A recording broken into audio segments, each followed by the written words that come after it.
Hi, Austin. Good morning, and it's good to have you on the show.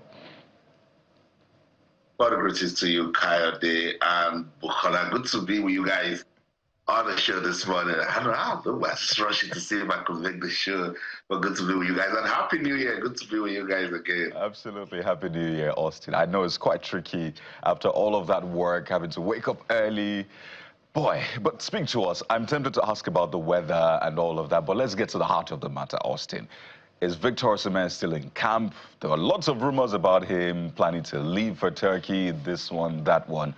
But what is the current situation now, as far as you know? Yeah, spot greetings. It's cold in Fez. I'll be leaving Fez this morning to Marrakesh. That's the venue for Nigeria's quarterfinal match against the Desert Foxes of Algeria. It's about 5 or 6 degrees. So it's pretty cold, this morning. Back to the conversation, Victor Osimhen didn't leave camp. All of those were just talks and people wanting clickbait here and there, So was he pissed off? Yes, he was. With that outburst he did in that round of 16 match against the Mambas of Mozambique. I can't really place what happened. I was right there at Stade de Fez. And then suddenly I saw Victor Osimhen saying he needs to come out, I don't know what happened. Some people said it was Bruno Yemachi that pissed him off first, and then he had to go tell Ademola Lookman one or two things about football being a team sport, and then he took off his accreditation, and then walked to the bench. Then the game finished. You expect him to go back, join his teammates. They just talk the normal, ritual players always do right after a match that you win that big 4-0. Everyone talks, you hug it out, whatever differences that went down. But Victor Osimhen, I didn't take part in that. And before the team could come out of the mix zone to talk to the media, I was the first person that walked by and straight off went into the bar. So we knew that, yes, something is really, really going on. But all of those talks in the media that is threatening to quit, this and this, that and that, all of that didn't happen. I'm right here, I can tell you. And then the team brought out statements saying, look, brothers fight, friends fight. There was a misunderstanding and these guys talked to themselves. I spoke to Ademola Lookman at the presser. I wanted to understand what was going on. He said, look, Victor Osimhen is our guy, he's our top striker. We just had on the pitch conversation. I repeated the same question at the mix zone, Coyote, and he said the same thing that, look, we were playing football and then we had a conversation. So let's see. They had a training session yesterday. Victor Osimhen was part of it. Coach Eric shared out all his players in that training session. They have a quarter-final mission to execute on Saturday, and I think they are ready for that, Coyote. So just to reiterate, we have confirmed reports now by our own Austin Okonakpan that Victor Osimhen was indeed a part of the training. He has not left camp, so all of that report is not true, because Austin, that is what is making the headlines right now, those reports, and there you see Victor Osimhen. So now that we've gotten that out of the way, I'm going to hand over to Bukola right now. Bukola, on to you now. Well, just before we leave Victor Osimhen, Austin, it's good to see you. Happy New Year. But, you can't take your eyes off some of, the interpretations given to Victor Osimhen's conduct during that match, and which is a convenient recall of his outburst against former Super Eagles coach, that would be Finidi George. Does that, in any way suggest that his tendency for being temperamental will be a problem that coaches have to deal with? They have to find a way to, nip it. Definitely Coach Eric Sheldon needs to have a conversation with him. This is a big character issue. They had a big win, and then Victor Osimhen brought up this bigger issue that, look, if character isn't in place, then it can actually ruin the team. Yes, I agree with you. When he did what he did with former Super Eagles, player and coach Finidi George, I condemned it. I called it out on live TV that this is wrong. Shouldn't, speak to your coach that way, not just a coach, a legend of football in Nigeria, and everyone who knows me knows, look, I don't mess around with the class of 94. That's the golden generation of Nigeria's football. I'm not with Philip the Judge. So that exposed it. That put it out there. Clubs in Europe didn't even want to speak to Victor Osimhen because of that character issue. So it's a big problem for Coach Eric Schell at the moment. He needs to find a way to make sure that Victor Osimhen understands that, look, just one wrong character move and it can destroy our AFCON campaign. They understand this mission, and that's why this is so unnecessary, I don't know what happened to Victor Osimhen, because last week, Tuesday, I was right there at the training of the Super Eagles, and when they didn't even allow media to go close, I took permission and I went so close to Osimhen, and we had a short conversation. Nice guy, great guy. And he was teasing me that for me to come to this point and I must be a big boy, So it just goes to show that he's human, and then he lost it when he shouldn't have lost it. But what I'm trying to say is, it's up to the coaching crew. I'm sure they have ambassadors. Some persons have said they should talk to ex-internationals to see if they can have a meeting with Victor Osimhen, but I don't think Victor Osimhen is that kind of guy that would want to listen. It's a big, big problem when you're that short-fused then, and you belong to a team. You can actually ruin a big mission that the team is, trying to achieve, Bukola. And a lot of people have likened him to Balotelli. Some have said he's Nigeria's Erling Haaland. Some have even said, you know what, he just has that Zlatan Ibrahimovic kind of... all sorts of things, Austin. But clearly he needs maybe psychological help in that sense. Some say it's his drive. That's what makes him the striker. In fact, some said, leave him like that. We like him like that. First, he's giving you banter, things to talk about. Two, it's just good to see that kind of energy. But as you've said, that energy can become destructive. So speak to this. A lot of people have said, something must be done. In fact, some have called for his head, in a manner of speaking, saying he should be out of the squad, he shouldn't be played again. Can we afford that right now? And how would Eric Schell, how do you see him handling this to ensure that there is discipline, because you need discipline in a team, and to ensure that he also has a full, what's the word now? He has a full value for his players. All of them, some of the best in the world, are playing. So how does he balance that? He has to, Coyote, and I always say that, look at some of the top managers in the world. Their skill goes beyond game management. If you put player management in there, then that's what makes them top class. The Alex Fergusons, the Arsene Wengers, they were beyond what we see them do on the pitch as regards tactics and strategies. You must manage your players. And that's what the coach Eric Schell needs to do. He needs to have a proper conversation with Victor Osimhen. I've been around this coach and the players, and I can tell that they like him. And he loves Victor Osimhen. Coach Eric Schell has said over and over again that Victor Osimhen is the best striker in the world. That's arguably his favorite player in his team. And if he has come out to let this player know that, look, I value you this much, then this same player shouldn't be the same guy, trying to destroy whatever mission they are trying to have.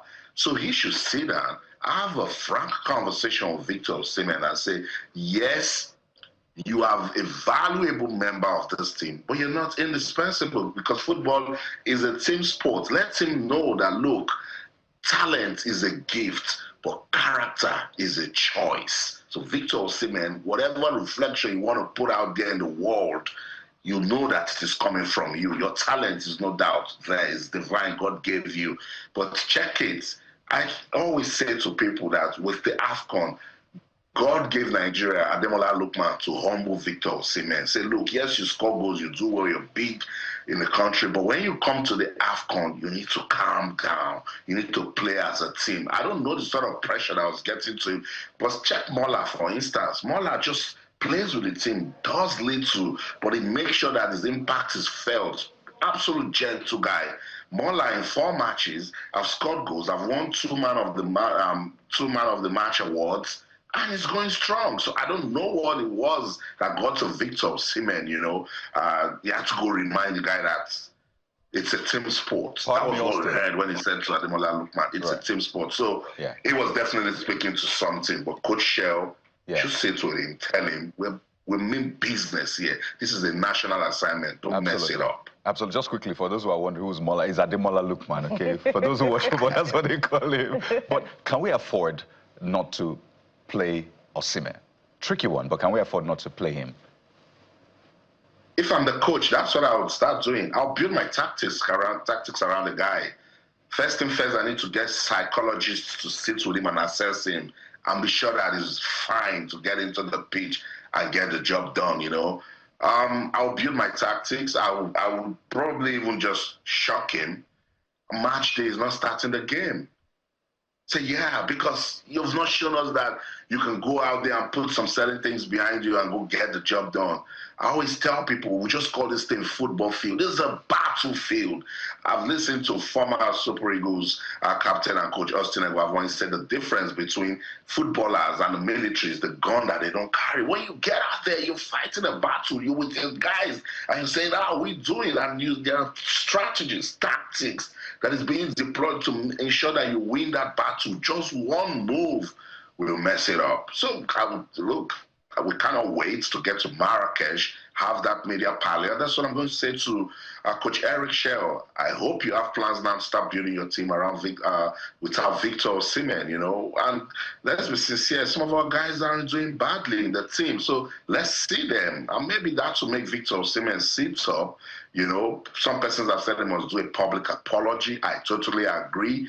Eric Shell at the press conference said to us, what happens in the group stays in the group. And I told him, it did not happen in the group. It happened worldwide. Everyone saw it. It's not good for the reputation of Nigeria. And that's why Victor Osimhen must apologize and let his teammates know that he let them down, that he's human, and he's not going to do it again. And Coach Shell starts working around this team with that Victor Osimhen because he knows his value and said he needs to come out. When you tell a coach to take you out, when we're playing a serious football match, he said, I'm supposed to be the assistant captain of the team. That's a big no on his character, Coyote. And that's why the coach must be firm, come out and prove leadership.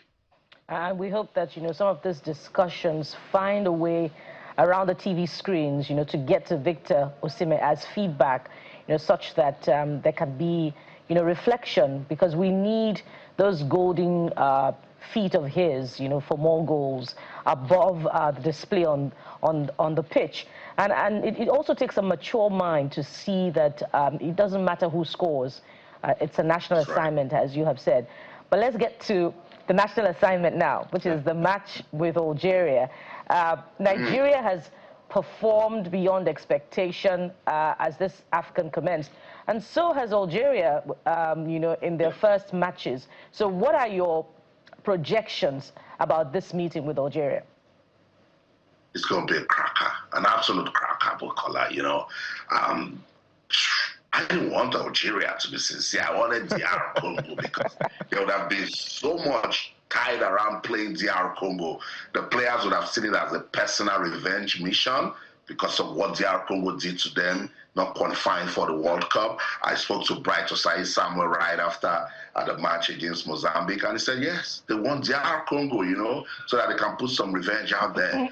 But now that we have this Algerian team and the form that they're enjoying, but Bukola, if you want to be the best, don't you need to beat the best? Maybe that's what this means. Maybe this is the real test for the Super Eagles, the Desert Foxes. You know, DR Congo deployed that strategy of locking it up, pushing their opponents all the way. That game got into extra time, and a stunner of a goal in the 118th minute broke the hearts of, you know, DR Congo. And that's why we're playing Algeria. Nigeria and Algeria were the only teams that had a flawless group record. So they are both enjoying good form. No, I don't want to play Algeria. But hey, they need to go out there and prove that they can get it done. I like that we played Tunisia. And for 75 minutes, we played arguably the best football under Coach Eric Shell. In fact, the best football Nigeria Super Eagles have played in the last 7 years, yes. But then a loss of concentration. Tunisia started, you know, trying to stage a comeback, but it didn't happen. that game is one game they can go back, have a look, perfect their strategies and tactics, have character checked. Kayode Bukola for this sort of game. Sometimes it's just character that will win it for you, because when two good sides come together, it is that edge that you need to go to pull through. And I think that's what the Super Eagles can use. Use mental strength, use the Niger never say die attitude, come together, fight as one, understand the mission and play with a unity of purpose. I think if they do that, they can beat Algeria. I've seen this team play good football against Benin Republic when we needed to prove a point that Nigeria can fight when we are down. They went on, they won 4-0 against Tunisia. Tunisia, they were unbeaten. They are playing so well. Boom, rush them. 75th minute, Nigeria 3, Tunisia 0. But that game ended 3-2. So they need to correct those mistakes against Algeria. I don't want to disrespect Algeria, but I'm sorry with this analysis. I'm Nigerian. If there's any team that should go to the semi-finals, so I stay in Morocco and hope to go all the way, then it should be Nigeria Super Eagles Bukola. I love that. By the way, we have a revenge mission against Algeria as well, Austin. Yep, Remember that final that they didn't allow us 2019. So absolutely, this is some sort of revenge. Yes, they said that delay is not denial. So we hope that this will be the case when it comes to Nigeria. But really, this competition has been quite something. It looks like all of the big teams really came out to play. So what is different this time around? Because in prior competitions, you still find upsets. But you look at the quarterfinal teams and you see that these are the really big names. So what is different this time around, Austin? You've seen those matches, you've seen the mentality. What's different? I think the big teams in Africa, they're beginning to see what the small guys are doing. Before this competition, there was a rude awakening, Kayode, during the playoffs, during the World Cup qualifiers. Nigeria will watch the World Cup at home. Cape Verde is going, ouch, Cape Verde will be at the World Cup. So I think the big teams, before they came to this AFCON, they went back, they had a look and said, look, teams like Uganda, Tanzania, Kenya, there's this regional football development that they have going for themselves. Look at what DR Congo also did. Yeah. And it's not just even about the team, the countries. These small countries, they are beginning to see that they can use football as a tool for empowerment, as a tool for development, and that's what was rubbing up. So when we now came to the AFCON, the big guys, check it, the guys in pots 1 and 2, they did not lose their first match. First round of matches, they were bossing it because they understood that that is the only way to stop these guys. If you are giving a draw result from the beginning and then you start seeing upsets. See what tried to happen in Group F with Mozambique. See what happened in Group C with Tanzania. With 2 points, they made it to the round of 16. Exactly. Mozambique with 3 points. But it's good for Africa's football. The competition is ripe now. Everyone is beginning to see that they can do much more with football. Look at Morocco. Everyone thinks that, there's pressure on them to win. No, they love the fact that they are hosting. They love the fact that you and I talk about their country beyond the football. We're respecting them with infrastructure. We're respecting them with what they have put in place for national football development. Not just the Atlas Lions, the women's team, football in schools, the grassroots. It's at the heart of the matter in the country. That's beautiful. And I think African countries, they've realized that, and that's the way to go, because we can use football to make this world a better place, and it can start with Africa. And it's great that you're just smack in the middle of it, Austin. Good times, absolutely. And we must thank you for all of the coverage and the brilliant angles to this. Thank you for clearing the air as well about what's playing out with Osimhen. We've been speaking with Austin Okonakpan. He'll be heading to Marrakesh now ahead of Nigeria's quarterfinal match against Algeria. Thank you, Austin. And I hope we can get to speak when Nigeria wins that cup. Whew. Maybe I'll just be singing on the show because it's been so overwhelming. I might not be able to give you analysis. I'll just pick one chorus. We'll take a song. We'll sing together, Austin. Perhaps let Austin make a prediction before he goes. Okay. Austin, quickly, prediction. Nigeria, Algeria. Yeah. Nigeria 3, Algeria 1. Okay, clock it, as Gen Zs will say. I said it. Clock it. I said it. Austin, thank you so much. All the best with the weather and with the coverage. Always a delight. Thank you.